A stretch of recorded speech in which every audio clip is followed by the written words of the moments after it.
If thou wishes to complete thine novel, then thou must first smite these demons three. Even the most fearsome writer in the land will find thyself vanquished by the might of... Okay, I'm gonna stop talking like some divorced guy at a Renaissance fair. She didn't leave you because you spent $5,000 on that suit of armor. She left you because you insist on wearing it in public. Every writer is going to face certain problems when it comes to finishing their novel. At any point in the process, things will leap out of the woodwork to stifle your progress. This is why so many people who set out to write a novel never get to the end. They fail to slay the demons. So to help you slay those demons, let's explore some of the common ones and some of the ways that you can slay them. I really hope I can animate a sword on here in editing, or this is going to look really stupid. What are you doing back there? All right, the first demon that you must slay is the ever-present time demon. Time is one of those funny things. Somehow we constantly lack enough of it to get anything done, but we also waste great deals of it when it is afforded to us. Time is an incredibly mercurial little devil. It tells us that there's a lot of it, that our writing can wait until tomorrow, that we are too tired or too busy to write today. If you let it, time will constantly push out starting your novel until the end of time. But then in the same breath, it breeds impatience. It tells us that we should be done by now, that we should have gotten more done, that we aren't moving fast enough. It makes us unable to wait to complete our projects. And the inability to wait, the inability to delay gratification is what sabotages so many writers. We can't give ourselves the time it takes to improve our skills or work through a big project like a novel. Improving as a writer takes time, often years, probably decades. You have to give yourself that time. You have to be patient with yourself. You have to be willing to wait. But at the same time, you can't just wait around. This time needs to be spent on writing or you won't ever improve. It's so easy to let procrastination delay our efforts, but you can't let it. Time is the most valuable resource you'll have, and you have to use it wisely. These thoughts will tell you things like spending 15 or 20 minutes on your novel a day is not enough, but it will also let you procrastinate for 6 months or a year and not get anything done. You have to ignore this and realize that the time you have is very precious and you need to put it to good use.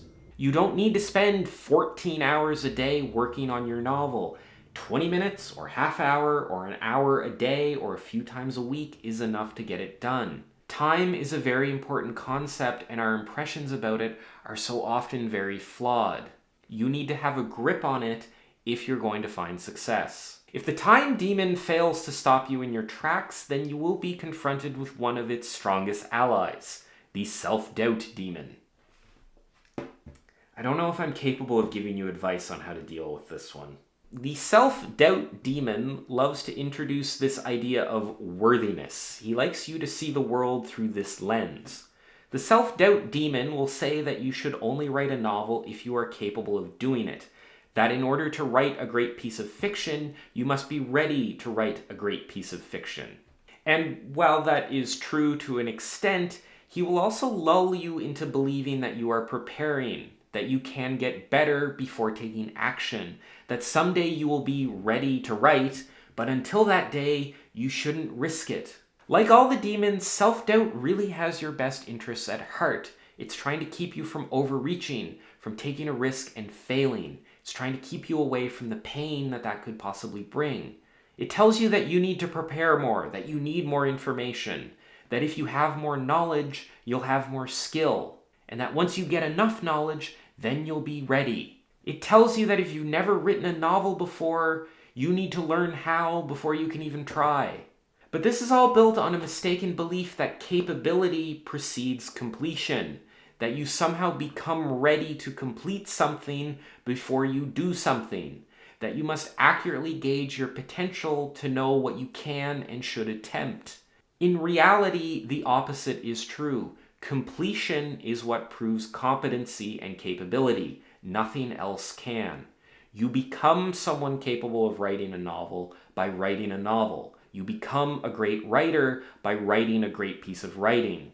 Your potential is only something measurable in retrospect. It's only something that can be measured after the fact. Failure is not a sign of lacking potential or a sign that you've maximized your potential, but rather a data point from which you can improve. Self-doubt does get one thing right. You probably aren't ready yet, but the solution to being ready is to get started.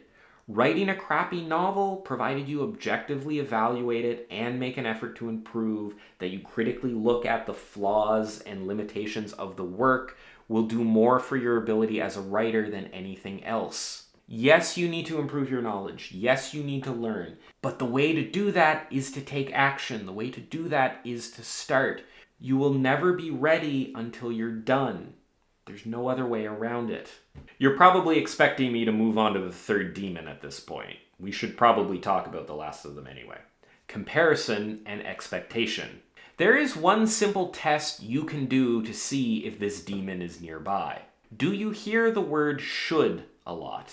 Should is one of the most common harbingers of comparison and expectation. And comparison and expectation are one of the most common harbingers of you giving up. I should have finished 4 novels by now. I should be able to write 3,000 words today. This scene should have turned out better. My critique partners shouldn't be finding flaws with my writing. That literary agent should have accepted my manuscript.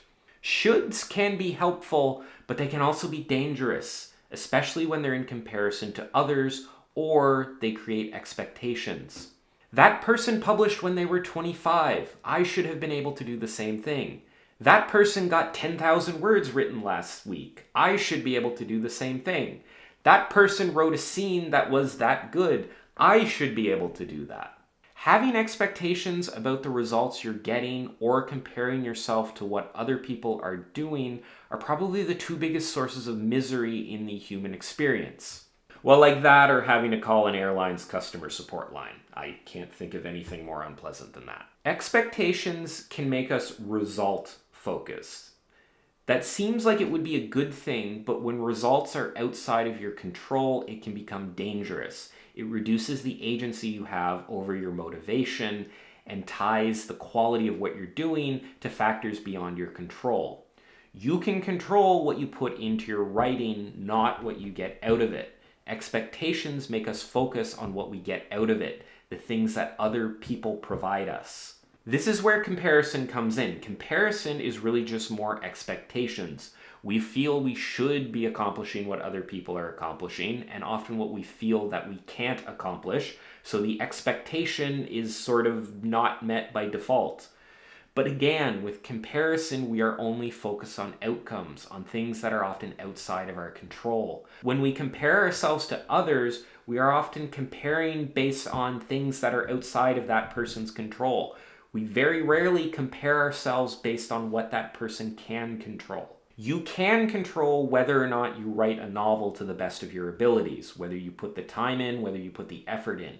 You can't control how much people like that novel, you can't control whether it gets published, and you can't control whether it's a bestseller. Your hard work and your effort and your talent and your skill and your dedication and all of that has an effect on all of those things, but they are ultimately outside of your control.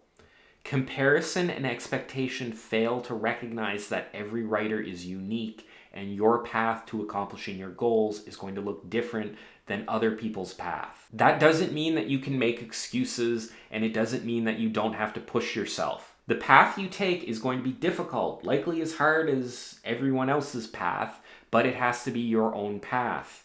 You're not special. It's going to suck as much for you as it does for everybody else, but the way that it sucks is going to be different. It's going to be terrible, but in a very personalized way. Focus on what you can put into your writing. Focus on the things that you can do, the things that are within your control, and the external results will eventually come. It might take time, it might take a lot of effort, but the only thing you can do is focus on what you can control. If you can do that, demolish your expectations, stop comparing yourself unfairly to other people, then you are more likely to find success, and you are actually more likely to get the results that you were initially expecting. Just like I hope you were expecting this to be the end of the video, because it is the end of the video. So there you have it. I hope you enjoyed this video and found the advice in it useful. If you want to see more stuff like this, you can check out all my other writing advice related videos and subscribe to my channel. Thanks for watching, and I'll see you next time.